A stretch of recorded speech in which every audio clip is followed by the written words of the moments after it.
advancing are elements of the 2nd Battalion of the Sherwood Foresters. A county regiment based in and around Nottinghamshire are coming up now, and they're prepared to fight a tough battle for this high ground. The Germans are not going to give up a metre of land if they can avoid it. The Sherwoods are going to face a vicious firefight. At the moment, they have the edge. That's not air cover, by the way. It'd be nice, wouldn't it? You see the powers of the day.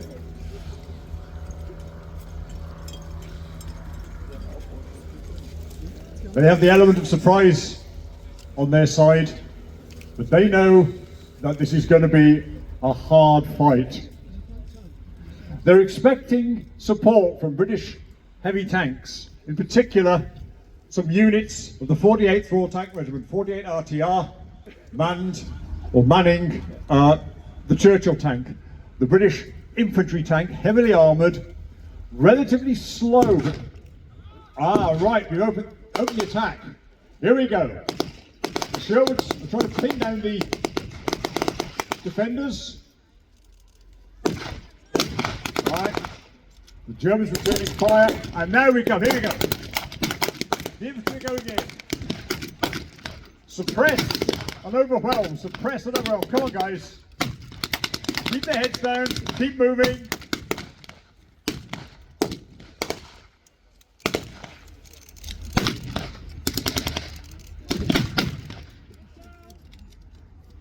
They need to force the Germans out of their initial frontline trenches. If they could do that, then they have a real chance of holding the heights. There's some movement there. The Germans are moving back. The Germans are moving back. This is not a rout, ladies and gentlemen. This is a prepared move. They know full well where they're going. They have a second line of defence. This has been pre-prepared, pre-planned. The Sherwoods have occupied the frontline trenches, but the Germans are now able to lay down fire on those trenches. They know, for instance, precisely where they are.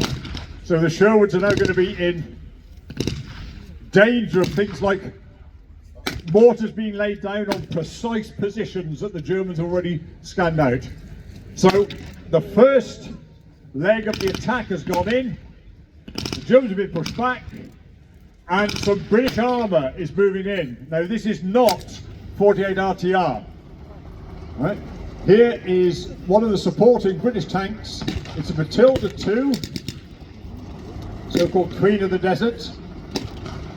The Matilda had been very, very successful in the opening years of the war in North Africa, far superior to anything that the Italians have had, for instance. Heavily armoured. You remember David was saying that one of the reasons that the Germans worked on developing a heavier caliber tank gun was because their standard anti-tank gun couldn't penetrate the armour on this particular vehicle. Matilda is mounting a 2-pounder. Now you've heard one of those in action, you know how good they are. Slight drawback, it fires solid shot, and we don't really need solid shot at this point. What we need is to be able to lay down high explosive on the German positions. But nevertheless, the Matilda can cover the Sherwoods, and any subsequent advance they make, it has... Oh, there we go, it's laying some shot down. Oh, well, they didn't like that. There they go, there they go. But again, ladies and gentlemen, this is not a rout. They know perfectly well where they're going. They've got a third line of defence. Defence in depth. This is very, very much from the German playbook. If defence in depth is on page 1 of the German playbook, page 2 is counter-attack. We know they're going to counter-attack. That is a given. It just depends what they can bring to bear for that counter-attack. At the moment, the presence of the Matilda is giving the Sherwoods an advantage. There's nothing the Germans have got here that can penetrate the Matilda's armour. So it's going to be A continuing firefight between the Sherwoods and the Afrika Korps, with that Matilda there as an ever-present support for the British advance. Ah, hang on. Is that a hit on the Matilda? That's a hit on the Matilda. That's coming from somewhere on the flank.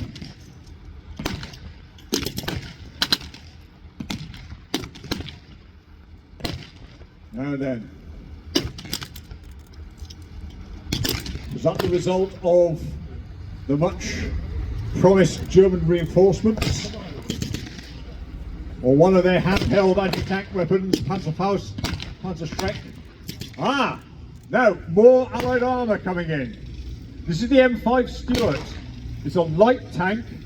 It's mounted, it's very thin armour. It's mounting that 37mm gun, which was a standard American anti-tank gun. And it is an American vehicle. Obviously this indicates a very early link-up between the Torch forces coming from the west, advancing eastward, and the 8th Army, the Sherwoods, advancing west from El Alamein. Now at the moment, the weight of armour is very much in favour of the Allies.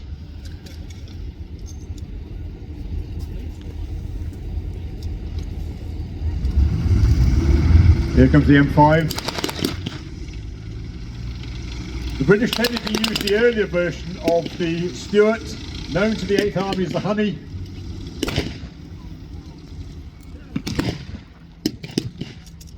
And as we can see, that British armour is allowing the Sherwoods to advance. They're now into the, moving forward towards the second line of defence. It looks as if the Germans were attempting to flank them. They've got a half-track in position there, mounting a heavy machine gun, MG32, MG38. Whoa! More incoming rounds.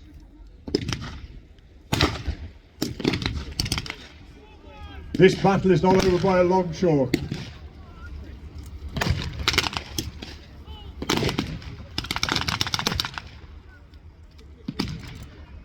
In fact, the Sherwoods are pulling back to the front line of the German trenches.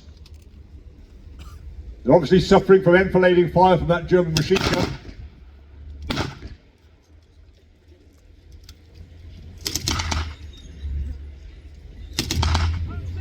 It's very evenly balanced. The Allies have got some armour advantage, but they don't seem to be able to push further ahead. And now it looks as if the reinforcements that the Afrika Korps were waiting for have arrived. Coming in on the flank of the Sherwoods, we have a Panzer III. Pretty much the standard tank used by the Afrika Korps in North Africa, along with its slightly heavier brother, Panzer IV. This was mounting a 50mm gun.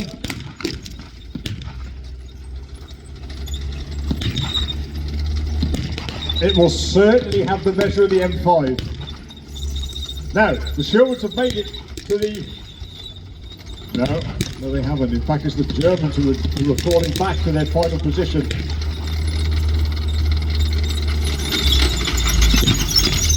Now, the presence of the Panzer III is shifting the balance back towards the Afrika Korps.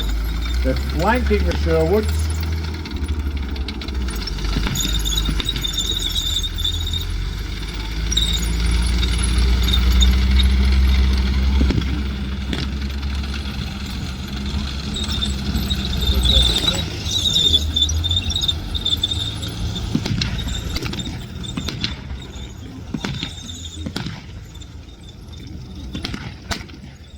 It looks as if the Afrika Korps are regaining the initiative.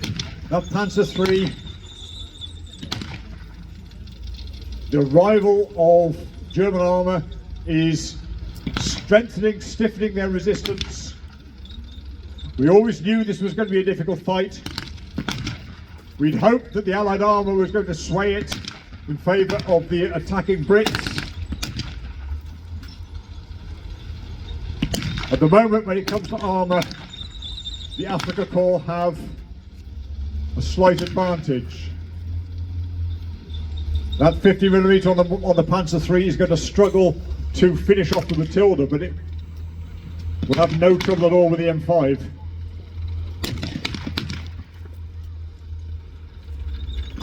There he goes, he's backing up the final line of Afrika Korps positions.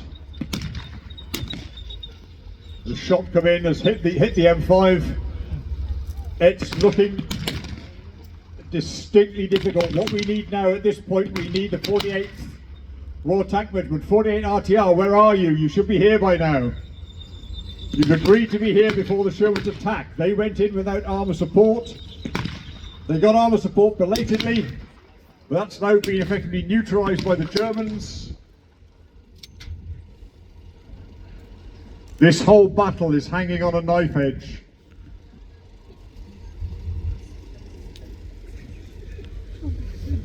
It won't take very much to tip it. It really won't.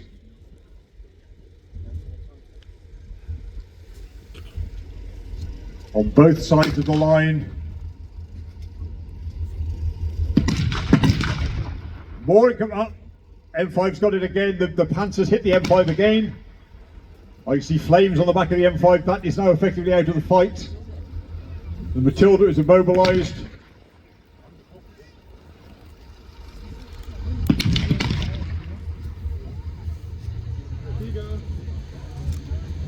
Those young Midlanders there in the Germans' frontline trench.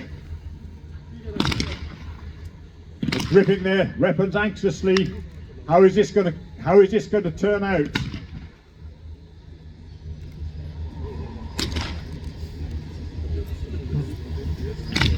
Oh my goodness.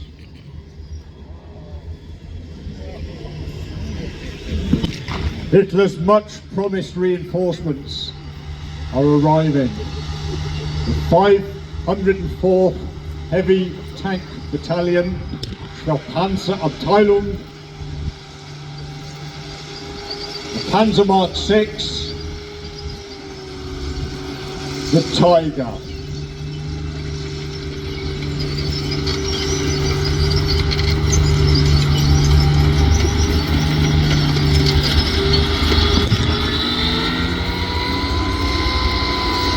Now looking at the Tiger, I can tell you, reading its registration number, this is the platoon commander's tank from the 3rd platoon of the 1st company of the 504th.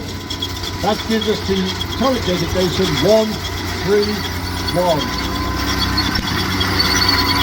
Now the Sherwoods are pushing ahead as best they can. They don't really have a lot of opportunity here. They've got to keep that in the open.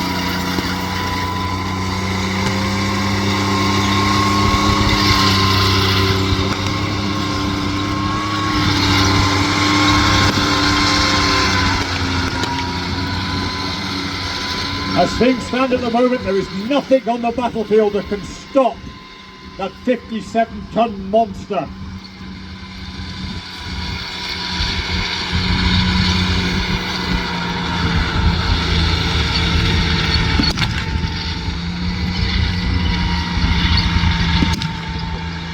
This is the tank, as David said, that was designed to meet the deficiencies of German armour in the attack on France.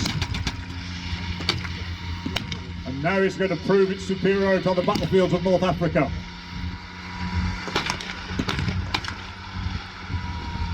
The firefight is still going on between the Sherwoods and the Afrika Korps. But the presence of that Tiger has changed the entire complexion of this battle. It's now the attackers who are in trouble, not the defenders.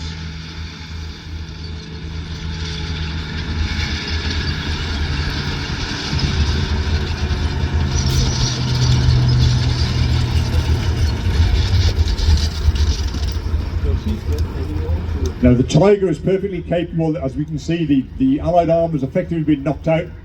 The Tiger is capable of firing quite explosive. Oh, he's had another go at the Matilda, just to make sure.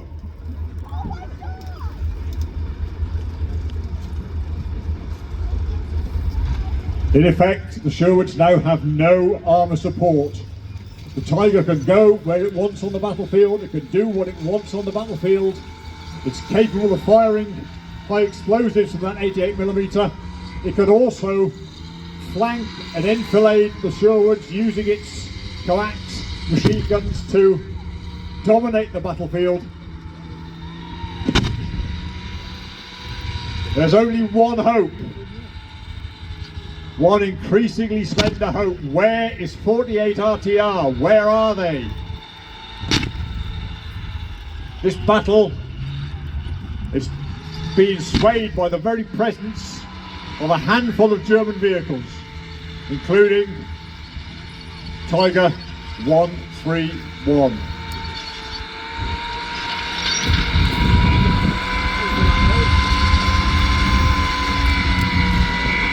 Now the Sherwoods have no anti-tank artillery in support. They have their own anti-tank weapon, the projector infantry anti-tank, the Piat, a spring-loaded anti-tank weapon, which, to be honest, was a bit more effective than it sounds.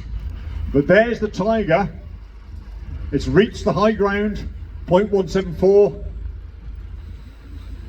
The only thing the Sherwoods can do at this point is to try and get close enough with their Piat to score a significant shot. It's a very, very slim chance. And to be honest, it's a very, very brave man who tries to do it.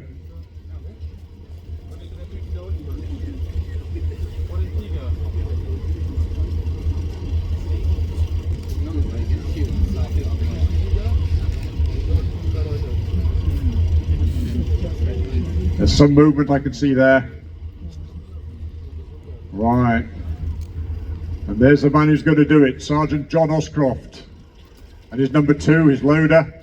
He's creeping as close as he possibly can to the Tiger.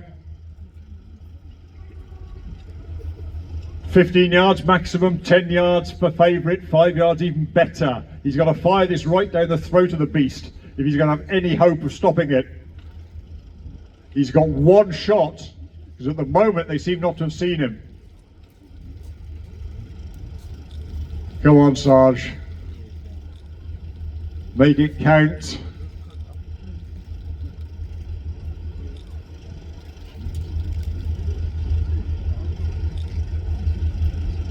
It's almost as if the whole battle is fired, and it's skidded off the turret of the Tiger.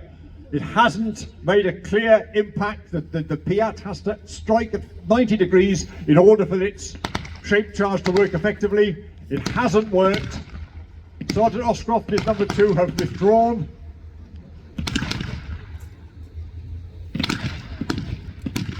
That's it. There is no more that they can do. Where is 48 RTR? What's that? I think some of the locals here have spotted something. Yeah, there it is. Yes, it's with the Churchill of 48 RTR, Churchill 3. Well done, yeah. As heavily armoured as the Tiger. The problem is the firepower. The Churchill 3 mounts a 6-pounder. Now you've seen a 6-pounder in operation here. We know that that's a serious bit of kit. We know that the first Tiger knocked out in North Africa was knocked out by a 6-pounder. But that was a ground-based 6-pounder anti-tank gun. This is the 6-pounder in the Churchill. Now the Sherwoods at this point are barely aware that 48 RTRs arrived.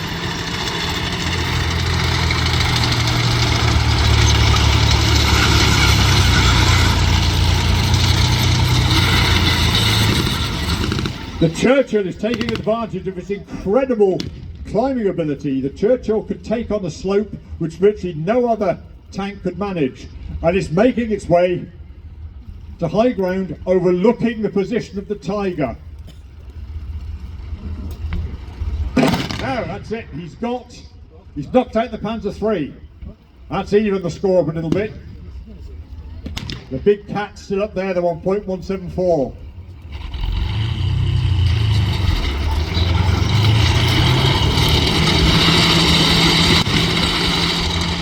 As an infantry tank, the role of the Churchill was to support the infantry. That's exactly what it's doing here. The Sherwoods need some firepower on their side. The Churchill's taking it to the Tiger.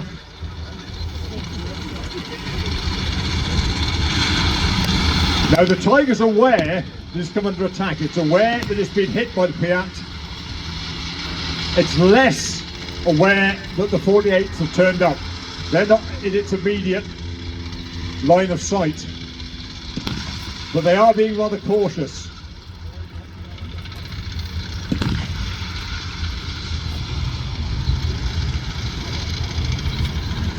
They're staying held down there on the high ground,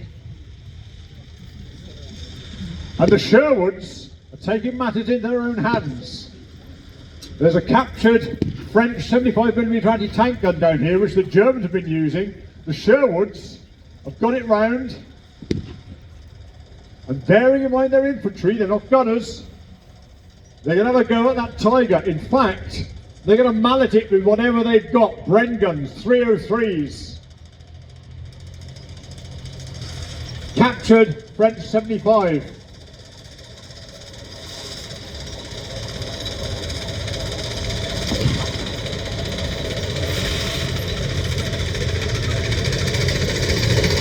They're still not aware that 48 RTR have arrived. They've got to hit that Tiger with whatever they've got. They've got no option.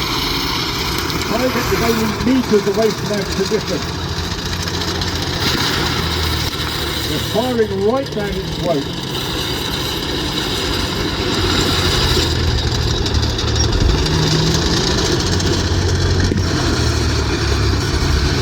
As I say, they are not gunners, but they're going to have a go at it with that 75. The firefight's continuing. The Africa Corps, though, let's not forget the infantry, they've not given up.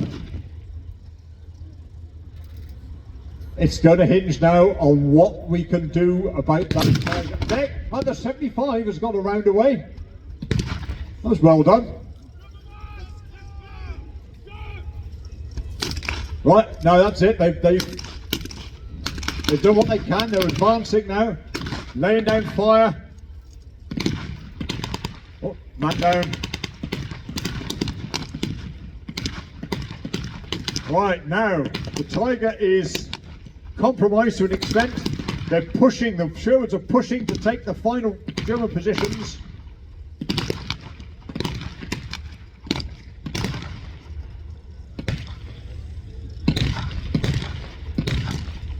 That Tiger's not moving. Did the Sherwoods hit it?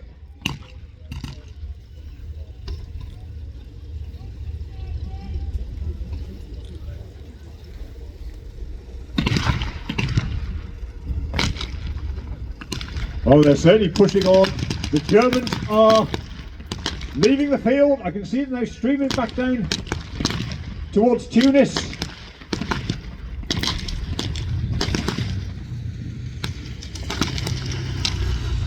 Churchill's advancing. Is he going to take up a firing position? The firefight's still going on, despite the fact that that's it. It looks as if, yep, the Sherwoods have got the best of the firefight. The Africa Corps are withdrawing. The Tiger is still immobile.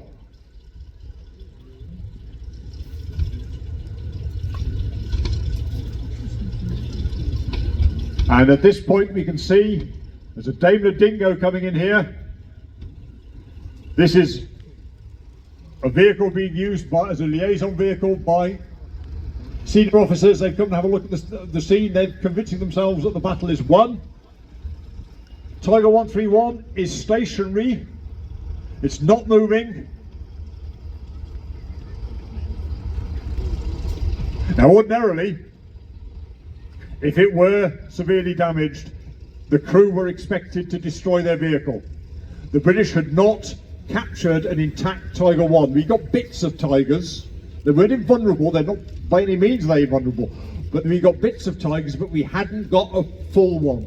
For some reason, the crew here has not exploded the demolition charges on board. Tigers were fitted with scuttling charges off U-boats.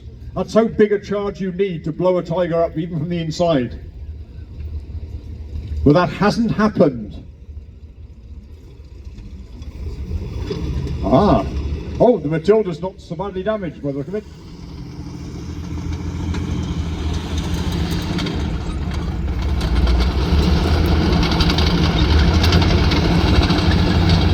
We know now the story of Tiger 131. We know that it was disabled effectively by 6 pound of fire from tanks, probably from 48 RTR. This turret was jammed, at least one crew member was injured. We know the radio was knocked out, and we know in fact that when it was recovered, the engine was found to be missing rather badly. It was a very early example of the Tiger, underpowered, and the engine effectively wasn't up to the job. In fact, that one up there has got a different engine in it, which makes it go far better. We don't necessarily know what happened to the crew. The Sherwoods claim to have captured them. Mind the Sherwoods claim to have knocked it out with the 75mm. Now we know that's not the case. We know that it was knocked out by 6 pounders fired by 48 RTR. So we're not entirely sure what happened. The German war diary simply states that the Tiger came under, and I quote, ineffectual fire from a British Churchill, unquote, and the crew panicked. Beyond that, we don't know. Hence, the rather unfortunate conspiracy theories that sometimes run around on the internet. But there we go. There's our Matilda. And I think it's time for me to hand over now to David, who's going to take you through an impressive display of contemporary World War II armour. Thanks for your time. We'll see you again. Bye-bye.